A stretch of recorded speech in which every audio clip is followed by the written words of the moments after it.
howtogreatfilipinofood.com. Ngayon po, magluluto naman ako ng napakasarap na Chicken Sotanghon Guisado. Ito po ang ating mga main ingredients. Paki-screenshot nyo na lang po para pag pumunta kayo ng market, napakadali po na makikita nyo kaagad yung inyong mga ingredients.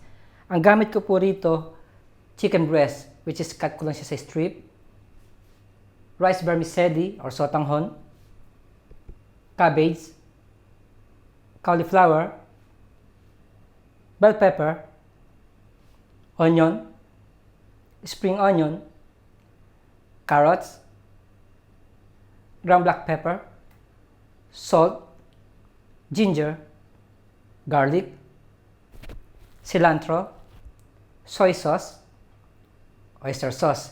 Gagamit din tayo rito ng chicken stock, which is ang gamit ko lang rito yung Maggi cube. At gagamit din tayo syempre ng cooking oil.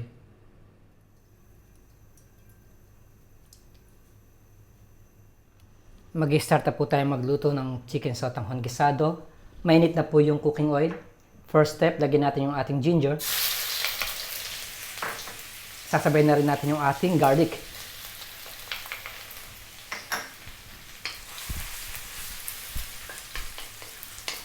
So, gisayin ko lang siya sandali.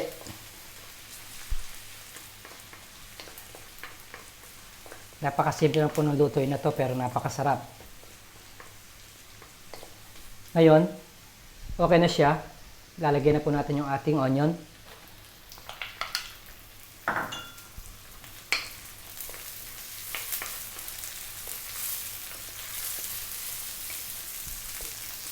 At i-add na rin natin yung ating chicken. Kagaya ng sinabi ko kanina, gamit ko rito is chicken breast.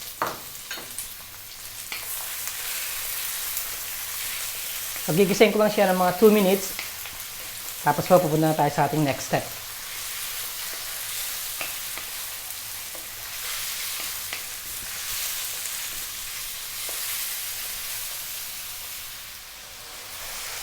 Okay na po yung ating chicken. Ngayon naman, maglalagay na tayo ng soy sauce. I-add na rin po natin yung ating oyster sauce. At maglalagay na po tayo ng chicken stock.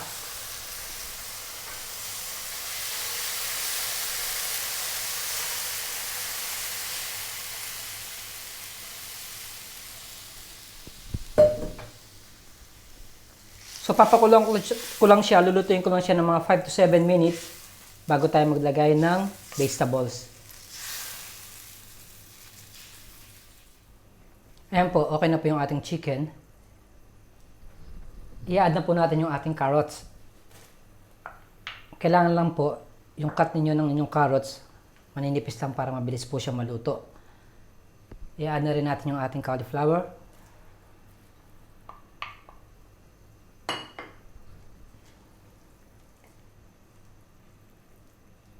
Mag-a-add po ako ng salt at ground black pepper. So, lulutuin ko lang siya ng mga 2 to 3 minutes. Tapos po, i-add na natin yung ating bell pepper at cabbage. Hindi po natin pwedeng pagsabay-sabayin gawa ng hard vegetable po yung ating cauliflower at carrots. So, hintay lang tayo ng mga 3 minutes.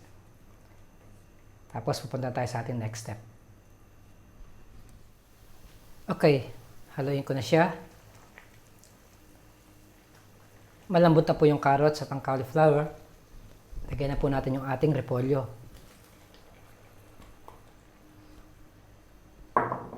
Ganon din yung ating red bell pepper.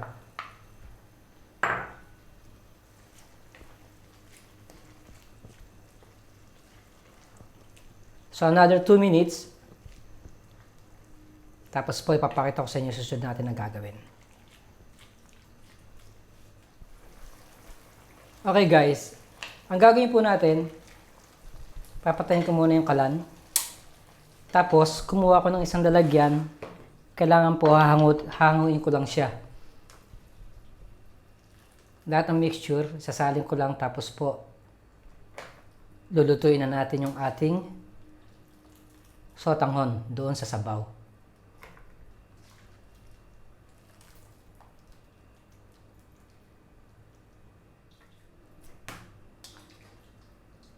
So ayan, gagawin natin, buksan ko ulit yung kalan.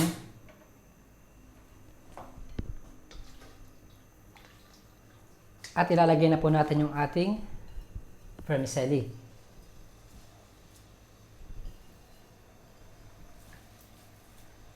Ang purpose po nito, kailangan pong sipsipin ng ating sotanghon lahat ng flavor, yung lasa ng sabaw para mas malasa. Ay ibang style naman po, pag nagmamadali, binababad nila sa tubig, mainit na tubig or malamig na tubig yung kanilang sotanghon. Pero po sa process na ito, mas masarap gawa ng sinipsip po ng sotanghon yung sabaw. So lulutuin ko lang siya at mamaya sasalin na natin lahat ng mga mixture.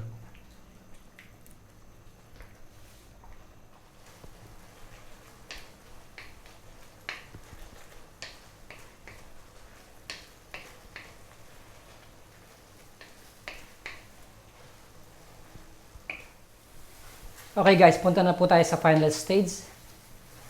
Luto na po yung ating sotanghon. Maglalagay na tayo ng spring onion at ang cilantro. Kanina, hindi ko na-mention sa inyo ang lemon juice.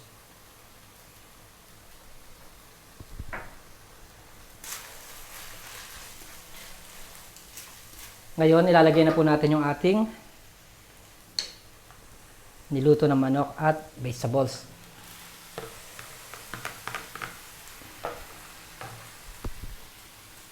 Again, lulutuin ko lang siya ng mga 3 minuto.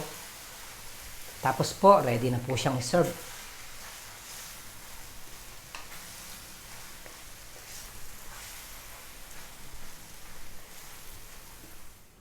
Ito na po ang ating finished product ng napakasarap na Chicken Sotanghon Guisado.